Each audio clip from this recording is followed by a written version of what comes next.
ശ്രീ ജ്യോതികുമാർ ചാമക്കാല, നേരത്തെ അഡ്വക്കേറ്റ് അരുൺകുമാർ ചോദിക്കുകയാണ് എത്ര ആളുകളെ എണ്ണി പേരെടുത്ത് പറയുന്നുണ്ടായിരുന്നു. വിയ്യൂർ ജയിലിൽ നിന്ന് പുറത്തു വന്ന ആളുകളെ, കണ്ണൂർ ജയിലിൽ നിന്ന് തന്നെ പുറത്തു വരുന്ന ആളുകളെ, അങ്ങനെ നിരന്തരം നമ്മുടെ ജയിലിൽ നിന്ന് നിയമവ്യവസ്ഥയ്ക്ക് കീഴിൽ എല്ലാ നിയമ കാര്യങ്ങളും പൂർത്തിയാക്കിക്കൊണ്ട് പുറത്തു വരുന്ന ആളുകൾ നിരവധിയാണ്.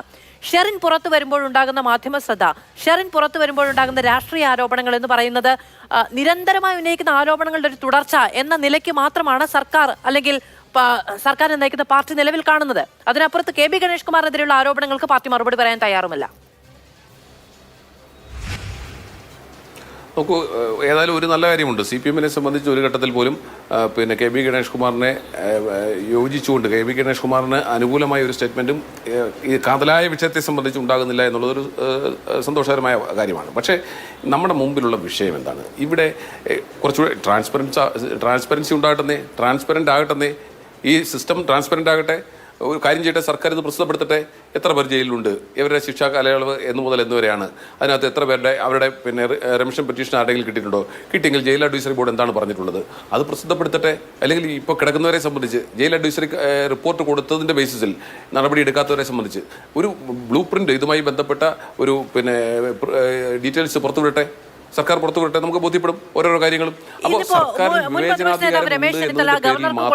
നിവേദനത്തിൽ പറയുന്നത് 500 ദിവസത്തിലധികം അനധികൃതമായി പരോൾ നേടിയിട്ടുണ്ട് ഷെറിൻ എന്നുള്ളതാണ്. നേരത്തെ ശ്രീ അരുൺകുമാർ എണ്ണി പറയുന്നുണ്ടായിരുന്നു, അവർ ജയിൽവാസം അനുഭവിച്ച കാലം വെച്ച് നോക്കുകയാണെങ്കിൽ 700 ദിവസത്തിന് മുകളിൽ പരോളിന് അവർക്ക് അവകാശമുണ്ട്. അതിൽ 500 ദിവസം മാത്രമേ അവർ എടുത്തിട്ടുള്ളൂ. അപ്പോൾ അനധികൃതമായ പരോൾ കിട്ടിയെന്നടക്കമുള്ള ആരോപണം ഉന്നയിക്കുന്നത് വസ്തുതാവിരുദ്ധമല്ലേ എന്ന്?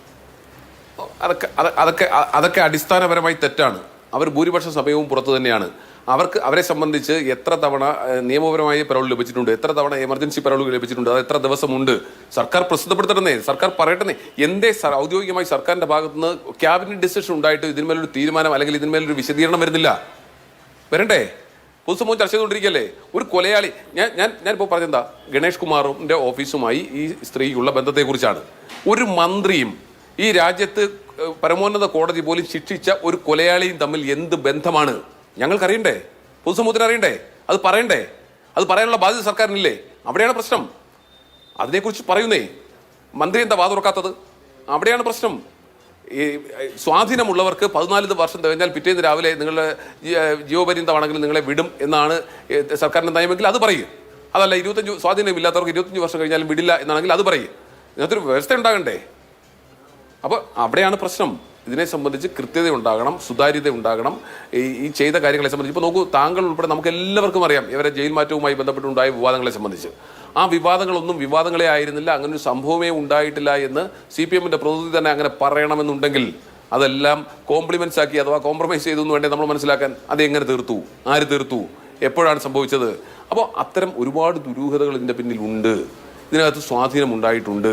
അതുകൊണ്ട് തന്നെയാണ് നിരവധി ആളുകൾ, ഞാൻ മുമ്പ് സൂചിപ്പിച്ചതുപോലെ 25 വർഷം കഴിഞ്ഞവരും പ്രായമായവരും പ്രായാധിക്യമുള്ളവരും രോഗികളുമായിട്ടുള്ളവരെ പോലും റെമിഷന് വേണ്ടി അഡ്വൈസറി കമ്മിറ്റി റെക്കമെൻഡ് ചെയ്തതിനു ശേഷം പോലും അത് നടക്കാത്തത്.